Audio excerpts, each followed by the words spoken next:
आत्मा भावना भाने हेतु आंखें बंद रखें।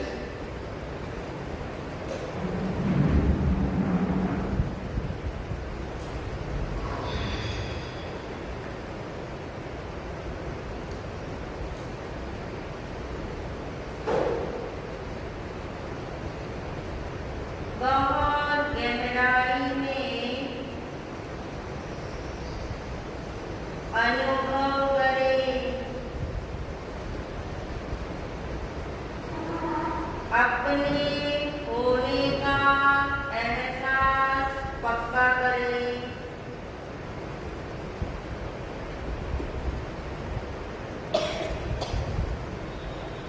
निर्णय पूर्वक महसूस करें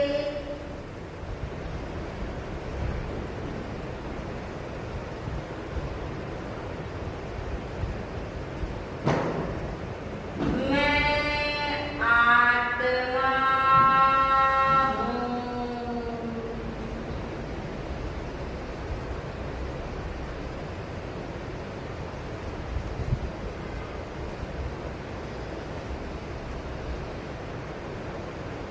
मैं आत्मा ही हूँ।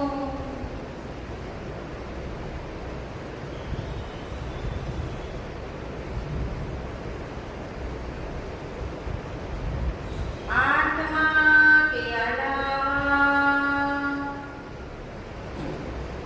अन्य कुछ भी मैं नहीं हूँ।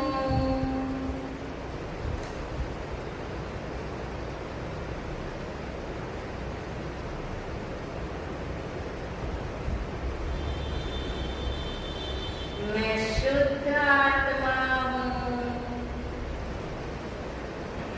मैं शुद्ध आत्मा हूँ।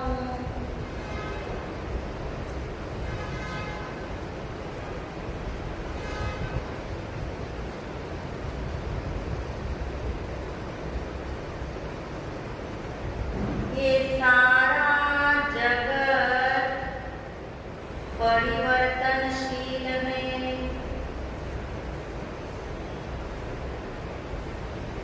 ये जीवन अनित्य है, ये सांसें क्षणिक है,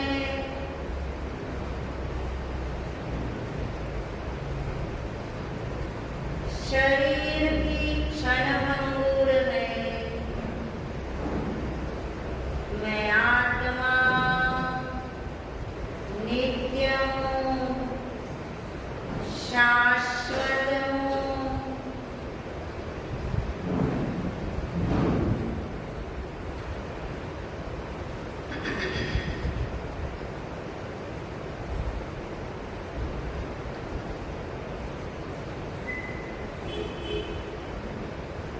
मेरा वैभव अनंत है, नित्य है, शाश्वत है।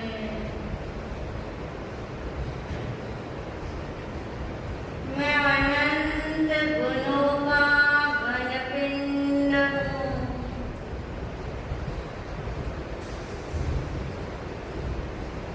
इस देह के खंड खंड होते हैं, मगर मैं आत्मा अखंड स्वरूपी हूँ।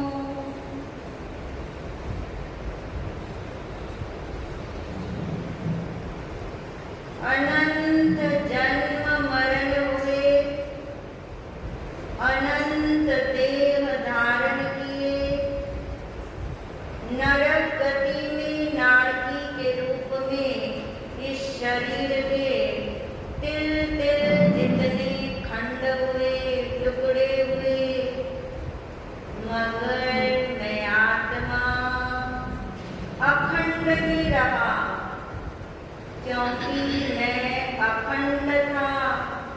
मैं अखंड हूँ, मैं अखंड ही रहूँगा।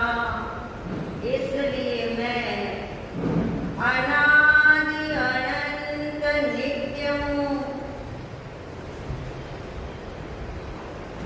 शुद्ध हूँ, शाश्वत हूँ।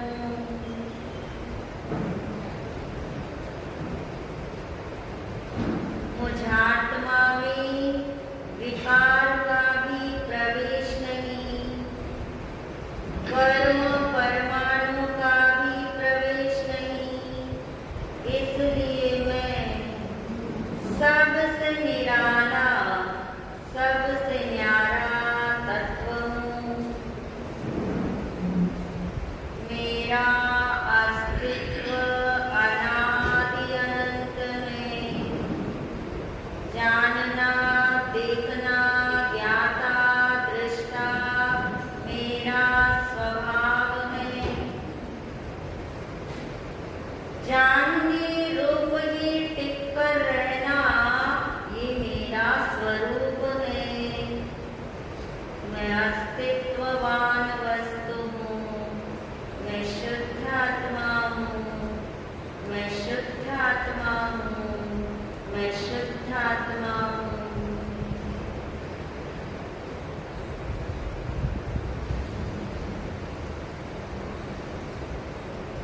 इस भाव से, इस आत्म भाव से अपने को बारंबार भावित करें।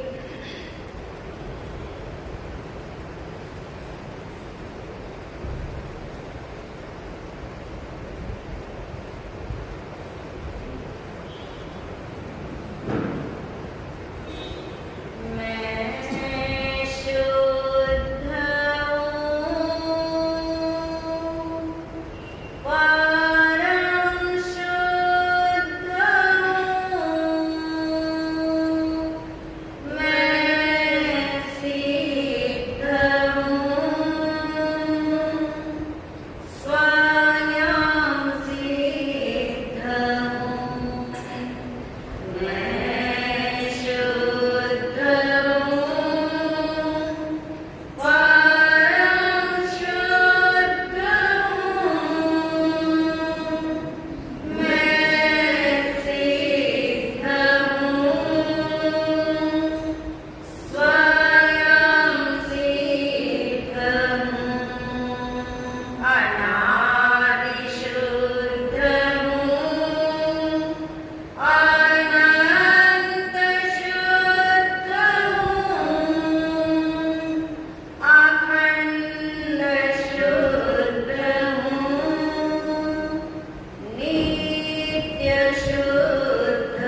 और अपनी प्रसन्नता चेक करे, प्रसन्न हो या नहीं।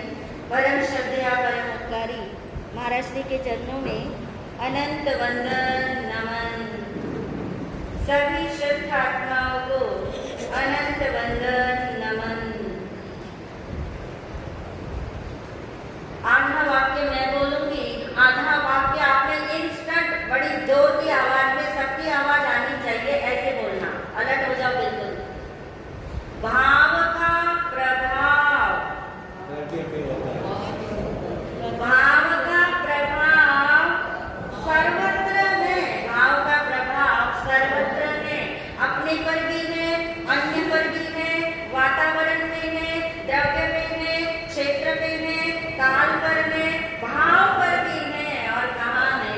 भाव पर भी है। इसलिए भावों की महिमा है, भाव सर्वोपरि कहलाए हैं, भावों की प्रमुखता बताई गई। और सबसे सुंदर बात आपको महसूस होगा कि जो भाव होते हैं वे उपलब्धि दायक होते हैं, उपलब्धि देते। उपलब्धि समझ ही रहे, उपलब्धि यानी यदि कुछ परिणाम, रिजल्ट, सार भी जिसे आप कहते हैं, फल भी जिसे आप कहते हैं, कोई भी कार्य किया जाए और उसकी निष्पत्ति ना हो, उपलब्धि ना हो, तो आप कहते काम क्या हो गया? बेकार। हालांकि काम तो पूरा किया आपने, काम आपने पूरा किया और आपने खुद ही रिजल्ट दे दिया कि काम क्या हो गया? बेकार हो गया। इसका मतलब क्या हुआ कि सिर्फ क्रिया से, सिर्फ योग से, सिर्फ विचारों से, सिर्फ शब्दों से क्या नहीं होती? उपलब्धि नहीं मिलती। उपलब्धि का भी मूल आधार कौन है? भाव है। इसलिए आप लोग एक दोहा पढ़ते हैं, नहीं पढ़ते हैं तो आज से पढ़ लेना, समझ लेना उसे, और वो सबको शायद आता ही होगा। और वो दोहा है, भावे भावना भाविये, भावे दीजे दान, भावे धर्म आराधिए, भावे केवल ज्ञान। जान पाते हैं सबके साथ क्या जुड़ा है? कॉमन वर्ड भाव। हर प्यारा में क्या लगा है? भाव। यानी एक ही दोहे में 4 बार भाव की महत्ता, और उन चारों का यदि आप विचार करो तो आपको उपलब्धि पता लगेगी कि भावना भी भानी है, तो उसके लिए भी क्या चाहिए? भाव। कौन सी भावना भानी हो तो भाव चाहिए? आत्म भावना भानी हो तो भाव चाहिए, या पाप भावना भी होती है, शुभ भावना भी होती है, अशुभ भावनाएं भी होती हैं। भावों को हम बार बार बार बार दोहराए तो उसका नाम क्या है? भावना है। यानी भावना, कोई भी भावना बिना भाव के फलित नहीं होती, कोई भी क्रिया बिना भाव के फलित नहीं होती, कोई भी विचार भाव के बिना नहीं होता। सही कहा हमने? कोई भी विचार बिना भाव के नहीं होता, क्योंकि विचार तो क्या है? जड़ है। भाव आत्मा की प्रॉपर्टी है। हमने ये जाना था, आत्मा के भाव मन के मीडियम से गुजरते हैं, तो उसका नाम क्या है? विचार है। गुजरे कौन? भाव। विचार तो बड़े बाद में नाम मिला, मगर पहले क्या है? भाव है।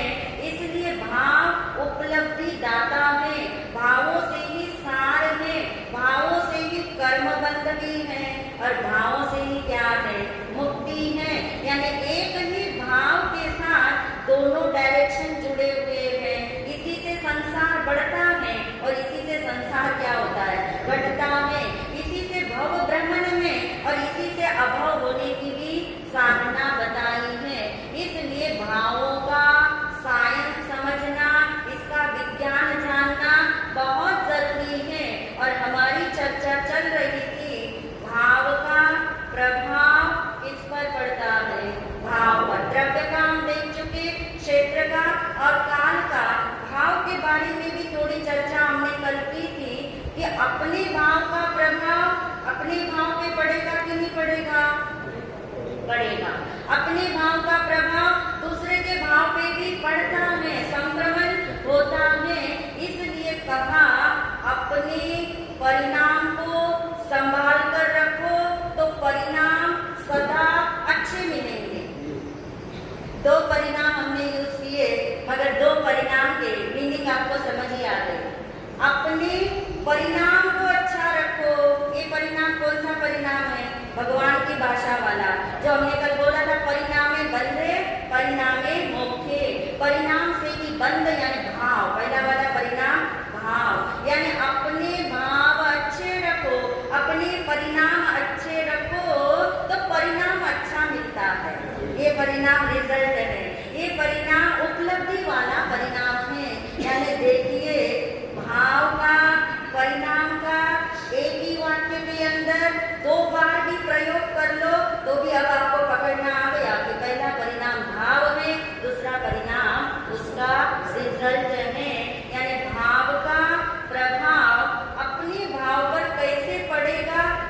भाव उपादेय है, इसलिए अशुभ से निवृत्ति, शुभ में प्रवृत्ति और शुद्ध में प्रगति।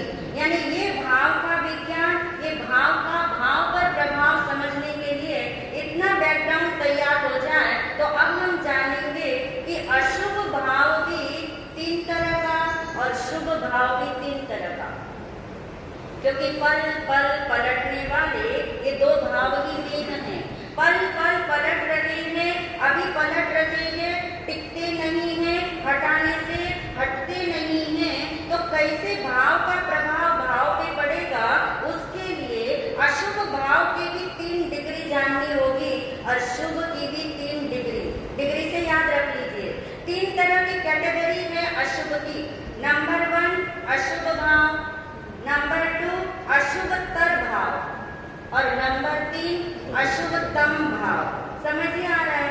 जितना अशुभ पहला है उससे ज्यादा क्या है, दूसरा और ज्यादा अशुभ है, तीसरा उससे भी ज्यादा क्या है, अशुभ में। यानी अशुभ में 3 कैटेगरी हो गई, 3 डिग्रीज हो गई। यानी अशुभ भाव, अशुभतर भाव और अशुभतम भाव। इसके मीनिंग हम जानेंगे बाद में। ऐसे ही हाँ, यदि इंग्लिश में आप जानना चाहेंगे तो बैड हो गया, जो डिग्रीज आपकी चलती है, बैड हो गया, वर्स हो गया और वर्स हो गया। इसी तरह से शुभ का तो आप ही बता दोगे मुझे। शुभ, शुभतर और शुभतम, गुड, बेटर, बेस्ट हो गया। इसमें कोई दिक्कत नहीं, याद ही रहेगा आपको। अब हमारे जो शुभ भाव है और जो अशुभ भाव है, वो अशुभ भाव शुभ में बदलेंगे कि शुभ भाव अशुभ में बदलेंगे? दोनों बदल सकते हैं, कभी भी बदल सकते हैं। कितनी अवधि में बदलेंगे कोई भरोसा नहीं है। एक एक समय भी क्या होते हैं, पलट सकते हैं। आपके रोकने से रुकेंगे नहीं, आपके लाने से आएंगे नहीं, तो फिर ये भाव आ कहां से रहे हैं? शुभ और अशुभ भाव कहां से आ रहे हैं वो सोच के रखना।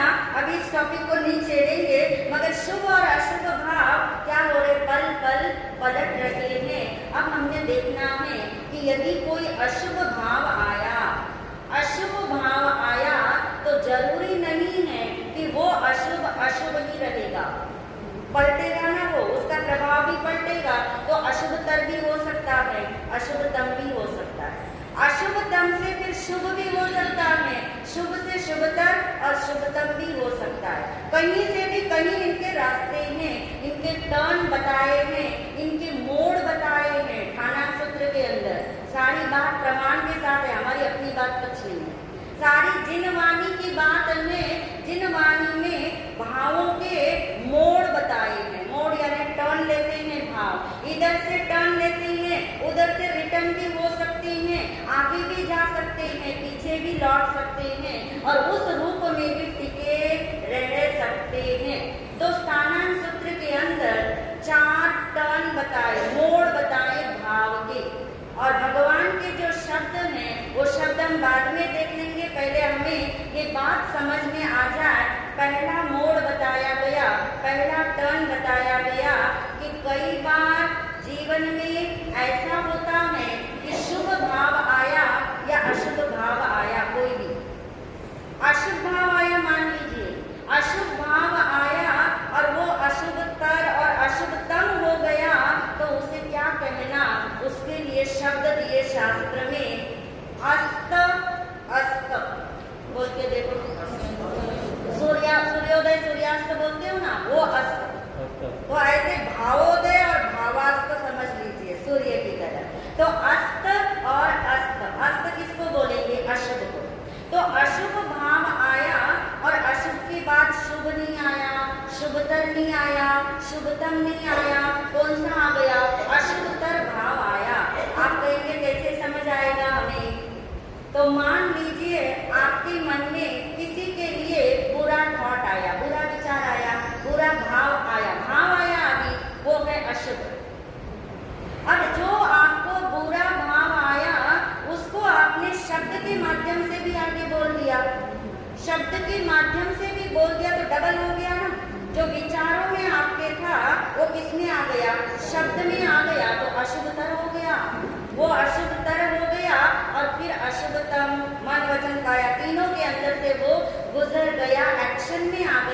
तो क्या हुआ, अशुभतम हो गया। अब अशुभतम, अशुभतर और अशुभ को समझने के लिए वन वर्ड में याद रखने के लिए ऐसे याद रखिए, जब आपके भीतर में बहुत ज्यादा क्रूरता के भाव जागे, क्रूरता समझ रहे हैं, मरने मारने के भाव जागे, यानी किसी को मार नहीं रहे आप, किसी का मर्डर नहीं कर रहे, आप तो मूवी देख रहे थे और मूवी देखते देखते आपको थॉट आया इसलिए इसको मार देना चाहिए, तो अंदर में कौन सा भाव जागा, क्रूरता का। आपको तो वहां लेना है न देना दो, मगर आपका अपने भावों का परिणामों को समय संभालने ही नहीं आता, कभी चेक ही नहीं करते अपने भावों को कि क्या अंदर में चल रहा है, यानी इतने हम यूज टू हो चुके हैं प्लस माइनस करने के लिए, जजमेंटल बनने के लिए, और इसलिए यदि क्रूरता का भाव आए तो समझना ये भाव मेरा कौन सा भाव होगा, अशुभतम होगा, अशुभतम भाव। और इससे थोड़ा बेटर होगा कौन सा, अशुभतर भाव, जेलसी फीलिंग्स, ईर्ष्या का भाव जो दोनों तरफ जलाता है, दोनों तरफ आपको जलाए रखता है। ईर्ष्या की जो अग्नि है, द्वेष का जो भाव है, क्लेश का जो भाव है, वैर या प्रतिशोध का जो भाव है, मरने मारने के भाव तो कम आते हैं मगर ये भाव तो प्रति समय बने रहते हैं। अशुभतर भाव ये होते हैं, और अशुभ भाव कौन से होते हैं, झूठ और कपट वाले जितने भाव, अब याद रखेंगे इसे, झूठ कपट के जितने भाव हैं अशुभ भाव हैं, ईर्ष्या द्वेष कषाय आदि तीव्र वाले जो वैर प्रतिशोध आदि वे अशुभतर हैं, और अशुभतम क्या है, इन तीनों को भगवान ने लेशा बोला है, अशुभ लेशा।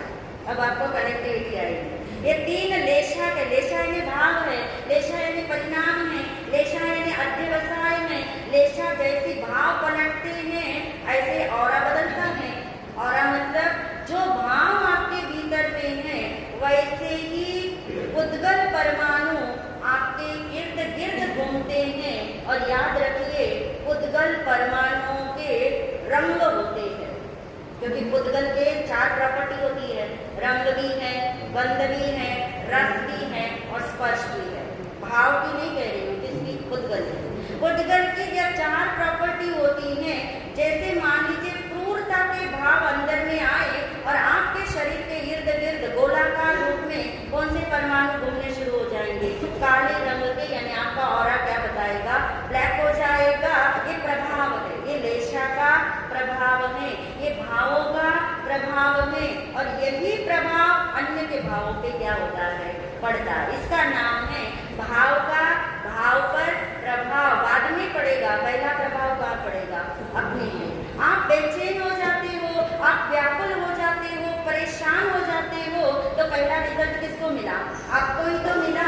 बाद में दूसरे को मिलेगा, दूसरे का ऑरा अच्छा होगा तो नहीं भी इफेक्ट करेगा, मगर आपका ऑरा तो क्या हो गया, आपका वातावरण तो बिगड़ ही गया। इसलिए भगवान ने कहा पल पल भाव पलटते हैं, इन परिणामों को संभालो, इन भावों को संभालो। संभालने का मतलब आपके हाथ में नहीं है संभालना, मगर अटेंशन दो, जागृत हो जाओ, अवेयर हो जाओ उस समय कि ये भाव मेरा कौन सा चल रहा है।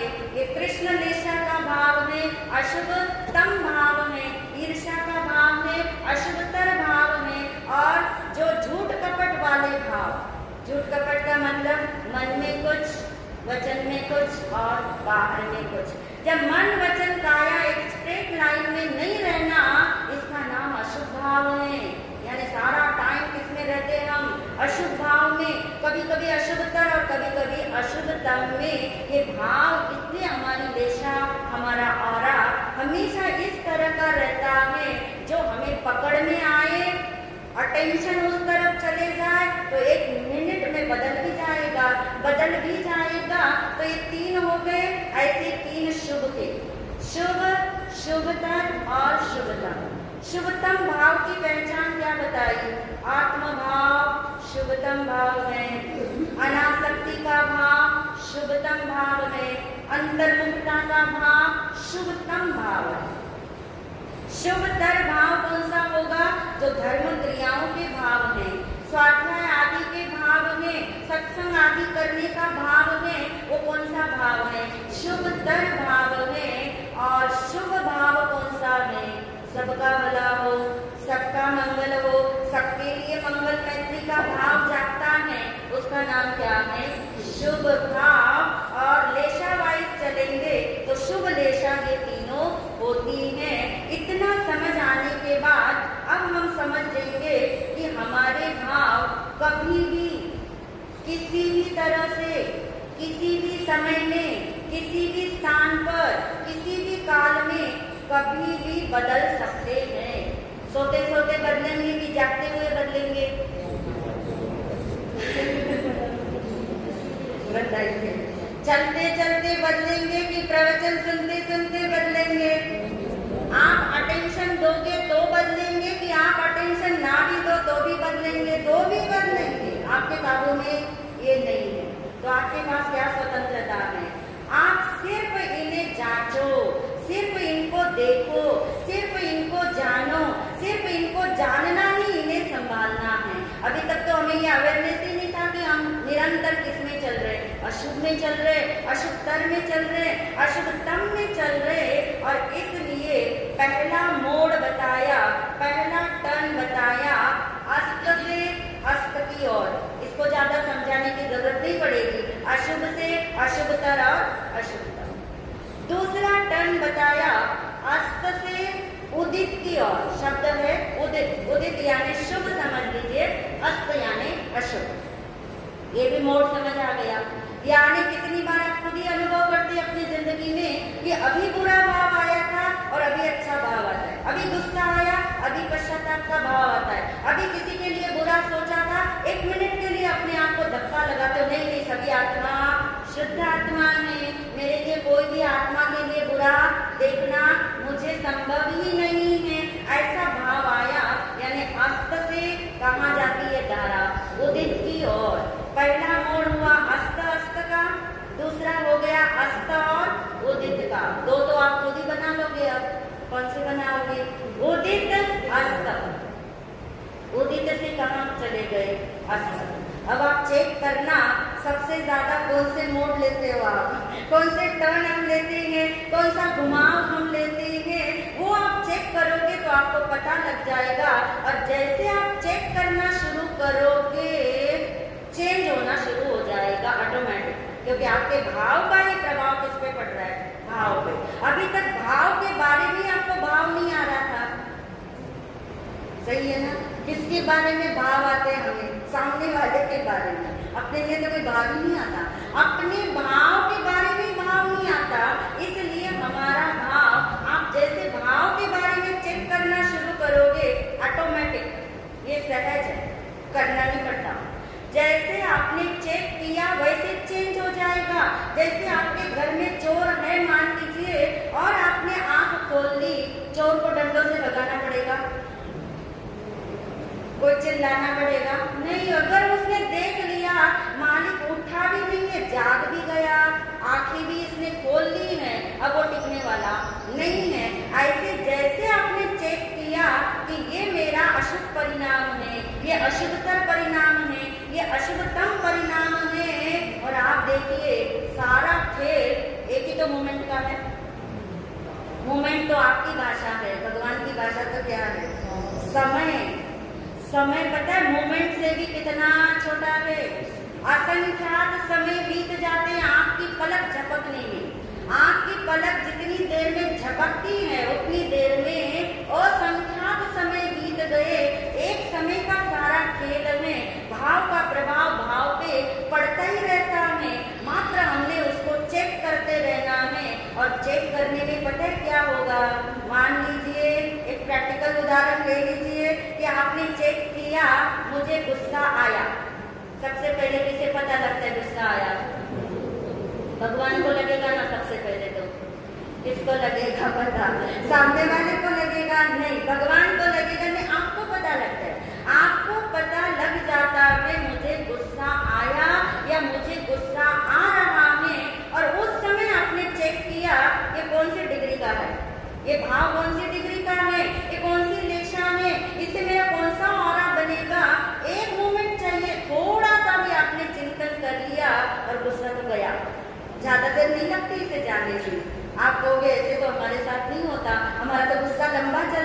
क्यों चलता है? आप एनर्जी देते हो, आप उसे एनर्जी देते हो, आप उसे अटेंशन देते हो, आप उसकी मेहमानदारी करते हो तो वो रुक जाता है।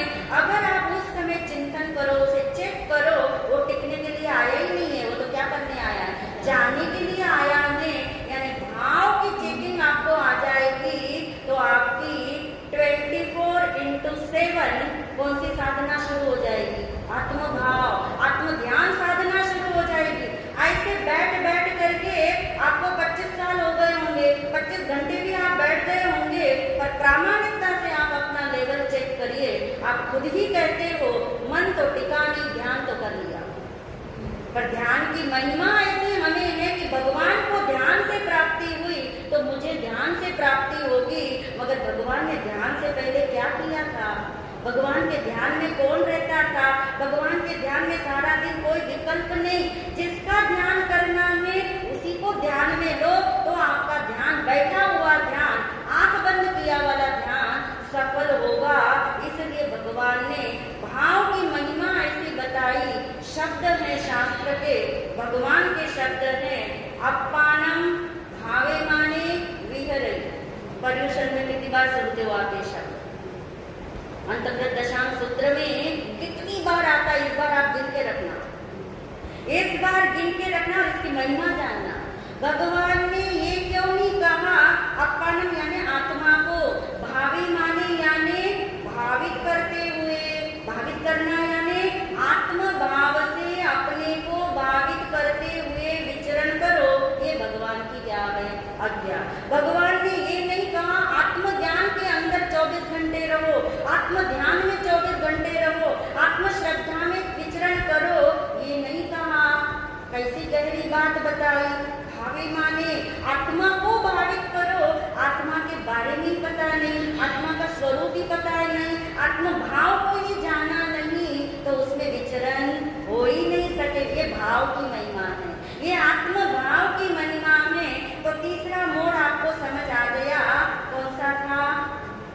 पहला अस्त अस्त। अब आप बोलिए ताकि आपको याद रहेगा। नंबर 2, नंबर 3 उदित और अस्त। उदित हुआ था और अस्त हो जाता है। कितना उदित रहता है? 1 घंटा भाव। नहीं, आपका तो अस्त नहीं होता होगा, मगर शूज पहने नहीं कि क्या हो गया? अस्त हो गया। घर गए नहीं कि अस्त हो गया। पर आप चेक करना, बस चेक करना, कुछ मत करना, किसी को बोलना मत, कुछ नहीं। साधना वैसी है, बिल्कुल सब कुछ करते हुए आप कर सकते हो। इतना इजी तो और कोई धर्म और कोई साधना हो ही नहीं सकती। यानी अस्त से उदित की तरफ जा रहे या उदित से अस्त की तरफ जा रहे। और चौथा बहुत इंपॉर्टेंट है, और वो कौन सा है? उदित से उदित की ओर जाना। और उदित से उदित की ओर जाना यानी शुभ से शुभतर की ओर, शुभतर से शुभतम की ओर। और शुभतम भाव आपने याद रख लिया, कौन सा था? आत्मभाव। आत्मभाव शुभतम भाव में। और ये शुभतम भाव ही एक दिन आत्म ध्यान की उपलब्धि देता है, आत्म ध्यान घटित कराता है। घटित कराना यानी प्रतिपत्ति देता है, उस तरफ फल पहुंचाता है। वो कैसे पहुंचाता है? ये भाव का विज्ञान भगवान ने किसको समझाया था, कब समझाया था, कैसे समझाया था, उसको भी हम एक बार जानेंगे। तब हमें 5वीं बात भी समझ आएगी कि भाव का प्रभाव भाव और अभाव होने में कैसे पड़ता है। इन्हीं भावों के साथ ओम शांति।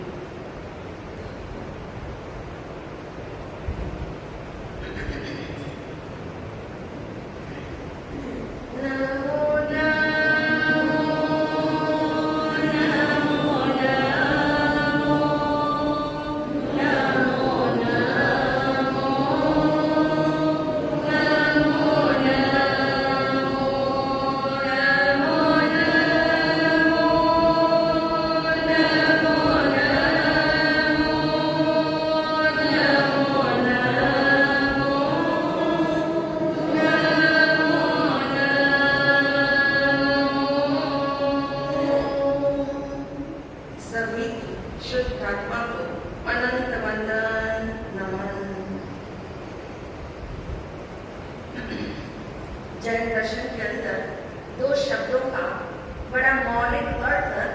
समझाया जाता है। पहला शब्द है योग और दूसरा शब्द है प्रयोग। योग और प्रयोग। अब योग शब्द से एक अर्थ जो व्यवहारिक स्तर से हम कहते हैं कि योग ऐसा ही होना था, किसी की ऐसी घटना ऐसे ही होना था यानी ऐसा ही कुछ योग था, ऐसा ही संभावना ऐसी ही होनी थी, ऐसा ही होना था, यानी एक शब्द जिसको हम योग कहते हैं, यानी ऐसा होना, ऐसा जुड़ना, ऐसे ही सारे संयोग बनना, उसको हम कहते हैं योग। योग यानी इतना याद रख लीजिए, मन, वचन और काया की जो विभिन्न प्रकार की परिस्थितियां होती है, यानी मन, वचन और काया की जितना व्यापार है तो योग, मन, वचन, काया का व्यापार। और दूसरा है शब्द प्रयोग। और प्रयोग शब्द को नॉर्मल भाषा में हम कहते हैं कि इस वस्तु का अच्छे से प्रयोग करो। कोई वस्तु घर में लेके आ गए हो तो घर वाले को हिदायत के रूप में, सलाह के रूप में बताते हो, इसका सही प्रयोग करना, सम्यक प्रयोग करना। और यही बात आज हम समझेंगे जैन दर्शन के अंदर योग शब्द के साथ प्रयोग शब्द का भी कहते हैं समझाइश हुई है। योग मिले हुए हैं मन का, वचन का और काया का। और आप जानते हैं कितना कितना पुण्य का उदय होगा तो आपको एक एक योग मिले। 3 योग है ना, मन, वचन, काया। कहाँ से शुरू होती है बात? मन से शुरू होगी कि काया से शुरू करना? एक योग जिनको मिला है, एक योग सिर्फ जिनको मिला है, ऐसे एक योग मिला है और उस एक को वे प्रयोग नहीं कर सकते। उस एक का कोई अर्थ नहीं है उनके लिए। और इसलिए जब 2 योग प्राप्त हुए, यानी अनंत पुण्य का उदय हो, तो काया के साथ वचन का योग बनता है, काया के साथ वचन का योग बनता है। और आप जानते हैं वचन योग किसको प्राप्त है? इंद्रिय से लेकर के पंचेंद्रिय को ये योग प्राप्त है, लेकिन उनका वास्तविक प्रयोग नहीं है, क्योंकि इंद्रिय, चौरेंद्रिय, इनके पास जो वचन योग है वो इतना अस्पष्ट है, कोई कहना चाहिए इसका कोई अर्थ नहीं, मिलना नहीं मिलना बराबर हो गया। नंबर 3, तीसरा योग इसको कहेंगे मन का योग। ये मन का योग जब तक ना मिले तब तक दोनों योग जो मिले हुए हैं उसको क्या कोई अर्थ नजर नहीं आता। यानी वचन का योग, काया का योग 100% हम तब यूज कर सकते हैं जब मन मिल जाए। और मन मिलने के लिए आपको पता है कितनी करेंसी हमें पे की है इस मन की प्राप्ति के लिए? कौन सी करेंसी है? हम तो एक ही करेंसी को जानते हैं, एक ही करेंसी 24/7 घूमता है।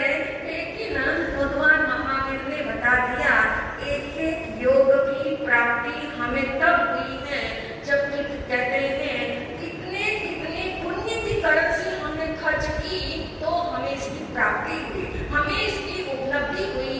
यानी काया मिली, काया के बाद वचन मिला और वचन के साथ ही मन मिल गया। और आप जानते हैं जैसी शॉपिंग करनी हो वैसा पैसा खर्च करना पड़ता है। रेंज बहुत सारी है। जब आप जाते हो मॉल में, आपको पता है आपको 2 चीजें लेनी है, लेकिन 2 चीजें लेने के लिए इतना समय लगाना पड़ता है। क्यों लगाना पड़ता है? तो वहाँ रेंज बहुत है, वहाँ रेंज बहुत है, वहाँ चॉइसेस बहुत है और उस चॉइस के साथ आपको अपने पॉकेट का मैच भी देखना है। जब दोनों मैच करने बैठ जाओ तब तो समय तो लगेगा ही लगेगा। और इसीलिए ज्ञानियों ने कहा इतनी पुण्य की करेंसी खर्च करके आपको मन का योग मिला और ऐसा मन का योग मिला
ऐसा बोध आपके पास हो, तो ऐसा बोध दूसरों को भी कैसे हो, ऐसा बोध दूसरों को भी कैसे मिले, उसके लिए तत्पर होना।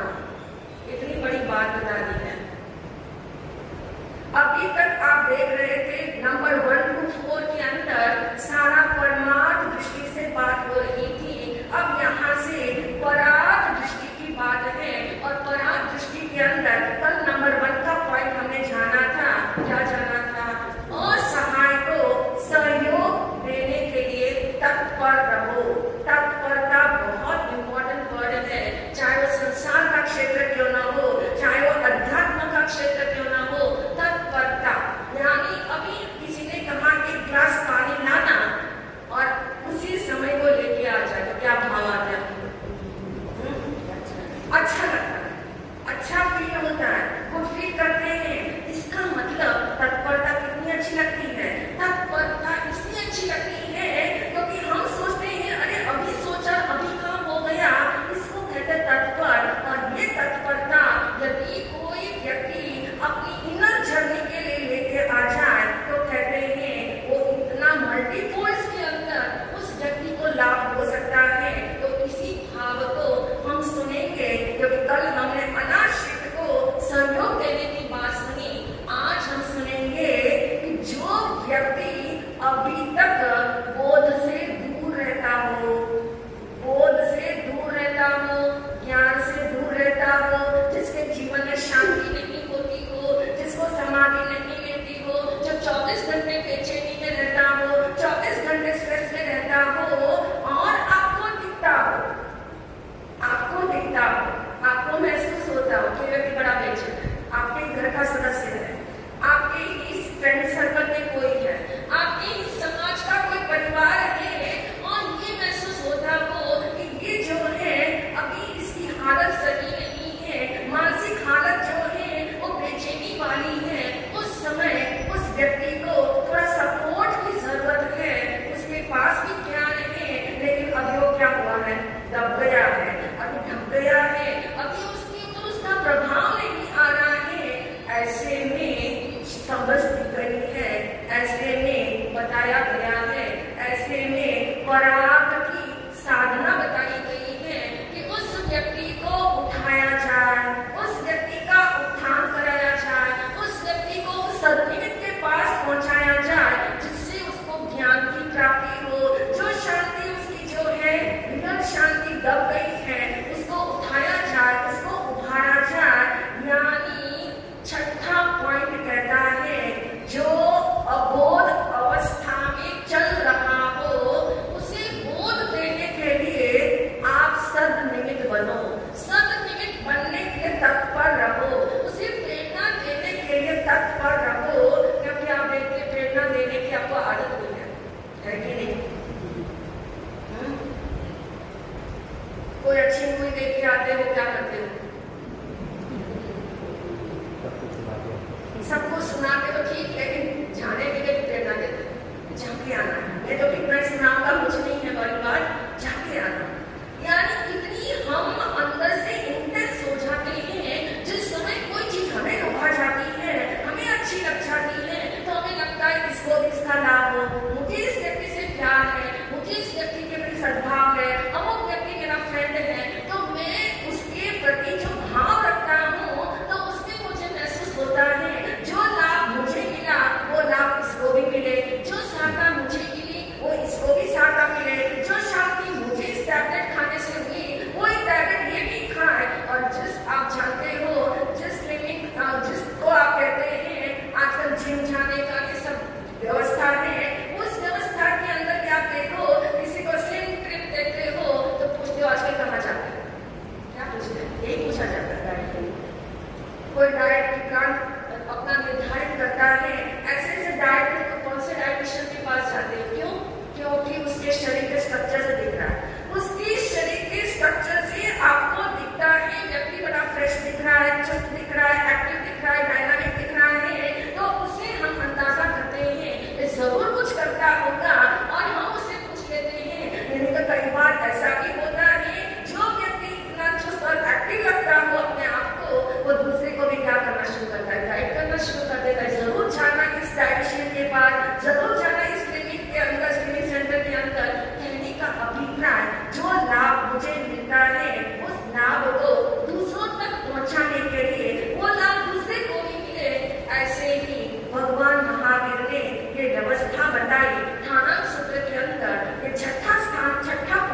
दिया और छठे पॉइंट के अंदर ये बात बता दी, जो आपको अच्छा लगता हो, वो अच्छा लगने वाला ज्ञान, वो अच्छा लगने वाला बोध, वो अच्छी लगने वाली शांति। आपने शिविर अटेंड किया, आपको बहुत अच्छा लगा, 4 दिन आप गए शिविर में, बहुत अच्छा लगा, आगे क्या करें? भूपेंद्र जी क्या करें? आप बताओगे, आपके मुंह से निकलेगा, क्योंकि अनायास ही निकलेगा। आप चाहे कितना ही करो कि सामने वाला इस बात को पसंद नहीं करता सुनने के लिए, फिर निकलता क्या है? कहीं ना कहीं से वो बात निकल आती है। इसका मतलब जो आपको अच्छा लगता है वो कहीं ना कहीं से लीकेज हो जाता है, वो कहीं ना कहीं से पार हो जाता है, वो बाहर निकल जाता है। और यही भगवान महावीर ने कहा, उस लीकेज की करने की तत्परता।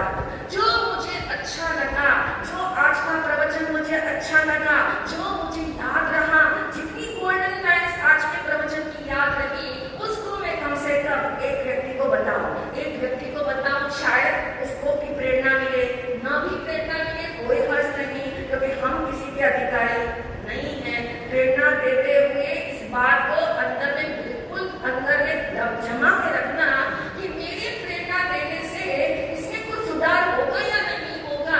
लेकिन भगवान ने कहा, ऐसी व्यवस्था जिसके लिए शब्द आता है, सभी जीव को जिन शासन रसिक बना। शब्द क्या है? सभी जीव जिन शासन रसिक बना, यानी सभी जीवों को जिन शासन रसिक बनाने का एक भाव जागता है, एक अंदर से उल्लास आता है, एक उत्साह आता है। ऐसी जैन फिलोसॉफी, ऐसी महिमा वाला, ऐसा गरिमा वाला ये धर्म है। यदि किसी को उसमें से एक बात भी सुना दो, वो चाहे मन से सुने ना मन से सुने, वो चाहे उस समय किसी और चीज में अटेंशन दे रहा है या आपको अटेंशन नहीं दे रहा है, कोई हर्ष नहीं। आपको सुनाने का भाव जो आ रहा है, उससे क्या बेनिफिट आपको होने वाला है? क्या नंबर 1 परावर्तन, आपका क्या हुआ? रिविजन। लेकिन घर जाके रिविजन तो नहीं करते, घर जाके रिविजन करने का टाइम नहीं, यहाँ जो हो गया सब हो गया। लेकिन ये अच्छी आदत हो जाएगी, यदि किसी एक को कुछ भी एक अंश भी बता दो प्रवचन में से, जो आपको याद रहा, जो आपको अच्छा लगा, वो निश्चित रूप से याद रहने वाला है। कोई किसी को बता दिया, कोई एग्जाम्पल बता दिया, कोई सेंटेंस याद रह गया, वो बता दिया, यानी आपके बताने से सामने वाले को लाभ होना होगा तो हो जाएगा, और नहीं होना होगा तो नहीं होगा। लेकिन उससे आपको क्या बेनिफिट है, उस बेनिफिट के बारे में जानना। इसीलिए सभी तीर्थंकर 3 जन्म पहले तीर्थंकर का रजिस्ट्रेशन कैसे होता है, तीर्थंकर पद की प्राप्ति कैसे होती है, पता है? कभी सुना हो, कभी जाना हो। आपको पता है तीर्थंकर गोत्र बांधने के कितने बोल हैं? 20 बोल। तीर्थंकर गोत्र यानी तीर्थंकर पद के लिए रजिस्ट्रेशन कराने के लिए 20 फैक्टर्स बताए हुए हैं। और उन 20 फैक्टर्स का निचोड़ जो है, वो निचोड़ ये है कि तीर्थंकर बनने से पूर्व जो 3-तीसरे जन्म में कहते हैं, ऐसे भाव उस आत्मा में स्वतः आने लगते हैं, उस भाव से वो भावित होते रहते हैं। उन्हें लगता है सभी जीवों को ऐसी अच्छी सच्ची बातें सुनने को मिले, ऐसी सुंदर बातें सुनने को मिले, और इतना उनके अंदर उल्लास होता है। यदि कोई कहते हैं सामने कुत्ता भी आ जाए, तो कहते हैं कुत्ते को लगता है इसको भी सुना दो, मुझे कुत्ते की भाषा तो नहीं आती, इस कुत्ते को सुनाने के लिए कुत्ते की भाषा तो मुझे नहीं आती, लेकिन उल्लास इतना है किसी जन्म में ये कुत्ता भी जो है ऐसी बातें सुने, ऐसा धर्म प्राप्त करे, ऐसा धर्म श्रवण करे, ऐसे धर्म का लाभ इसको मिले, जैसी सहायता मुझे मिलती है ऐसी सहायता इस जीव को मिले। यानी ऐसा अंदर से उल्लास आता हो, तो कहते हैं उस व्यक्ति को, यानी उस जीव को जिसने ऐसी भावना पाई है। पेड़ के पत्ते पत्ते को देखिए, एक पत्ते में कितने छिले, पत्ते में कितने छिले, एक पेड़ में ना छिले, यानी पत्ते पत्ते में ये भावना जिसको करना है, उसको प्रत्येक जीव के लिए ये भावना आती है, इसको भी सुनने को मिले, इसको भी सुनने को मिले, इसको भी सुनने को मिले, इसको इसकी ही भाषा में सुनने को मिले। यानी ऐसी भावना भाने से जब वे तीर्थंकर बनते हैं, जब वे समोसरण में कहते हैं दिव्य ध्वनि उनकी निकलती है, और आप जानते हैं दिव्य ध्वनि का क्या प्रभाव आता है, क्या प्रभाव आता है? सभी जीव अपनी अपनी भाषा में क्या कर लेते हैं, समझ लेते हैं। सभी जीव अपनी अपनी भाषा में क्यों समझ लेते हैं? क्योंकि उन्होंने क्या भाई थी, भावना। उन्होंने दूसरे जन्म पहले भावना भाई थी कि इस जीव को भी लाभ हो, इस जीव को भी लाभ हो। तो कहने का अभिप्राय कोई समझे न समझे, लेकिन आपको फायदा होने वाला है। Number 1 revision, परावर्तना। नंबर 2 आपके संस्कार मजबूत होते हैं, शुभ भाव के संस्कार मजबूत होते हैं, क्योंकि ये शुभ भाव के संस्कार आपके साथ जाने वाले हैं। क्रिया यही छूट जाएगी, जो जो क्रियाएं अच्छी अच्छी आप करते हो वो सब यही छूट जाएगी, क्योंकि क्रिया के लिए कहा गया है मन वचन काया तीनों चाहिए, उसके बिना क्रिया संभव नहीं।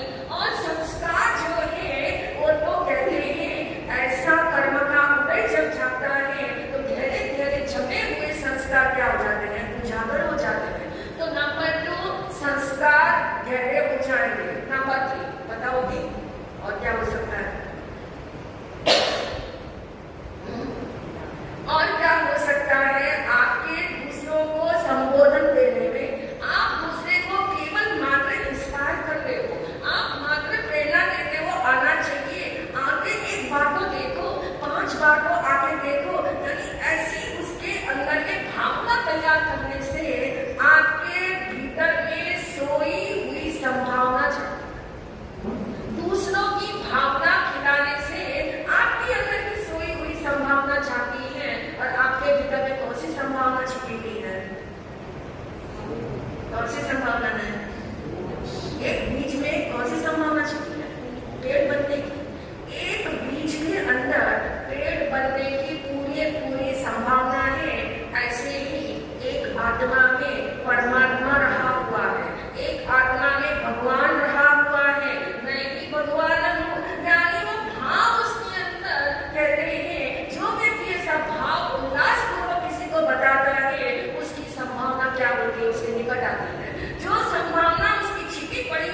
और वो अपने आत्म धर्म को प्राप्त कर लेता है इन्हीं भावों के साथ।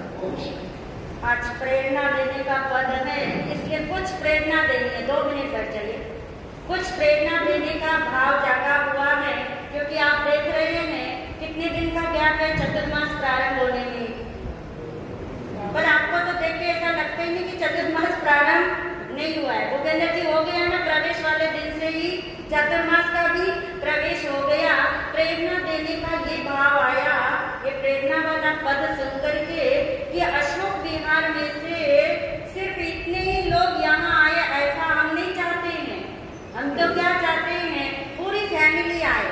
आप 2 आए होंगे एक फैमिली से, 4 भी आए हो सकते हैं, पर पूरी फैमिली आए। आप भी चाहते हैं, हम भी चाहते हैं। मगर जैसे महाराज जी ने अभी बताया, आप अपने घर वालों को बोलते नहीं आते हैं। इसके लिए हम एक प्रोग्राम लाए हैं, जिस प्रोग्राम का नाम है फैमिली अवेकनिंग प्रोग्राम। बोलिए क्या है? परिवार जागरण कराना है। इसके लिए आपको नाम लिखवाना पड़ेगा कि पर फैमिली, आपको अपनी फैमिली के साथ प्रवचन में नहीं बुला रहे एकदम से आपको। आप अपनी सुटेबिलिटी से, अपने टाइम स्लॉट से, अपने दिन से, शनिवार सैटरडे और संडे 2 दिन रखते हैं, क्योंकि उसी दिन आपको सब फैमिली वाले घर में मिलेंगे। सैटरडे और संडे के दिन फैमिली अवेकनिंग प्रोग्राम होंगे। प्रवचन के अतिरिक्त होंगे। प्रवचन का टाइम तो जैसा है जो है वो रखेगा। आप चाहोगे, जिस फैमिली चाहेगी, कोई फैमिली कि शाम का टाइम मिले यानी दोपहर का मिले, कोई फैमिली चाहेगी 11 बजे तक का मिले, तो जैसा आप टाइम हमें बताओगे हम खुद एडजस्ट करेंगे आपके टाइम के साथ। मगर आपको क्या करना है, आपको एक बार अपनी सारी फैमिली को लेकर, अगर आपका 8 साल का पोता पोती है, 6 साल का है, उससे लेकर के आपके सास ससुर तक के जितने मेंबर आप एक साथ एक घर में रहते, एक फैमिली कहलाते हो, उतनी फैमिली को लेके आपने एक बार आना है। आपने एक बार आना है, हाँ, सामूहिक रूप से एक बार आना है। फिर हम 1 घंटे उनके लिए टाइम देंगे पूरा, और फिर उनकी अवेकनिंग कराएंगे।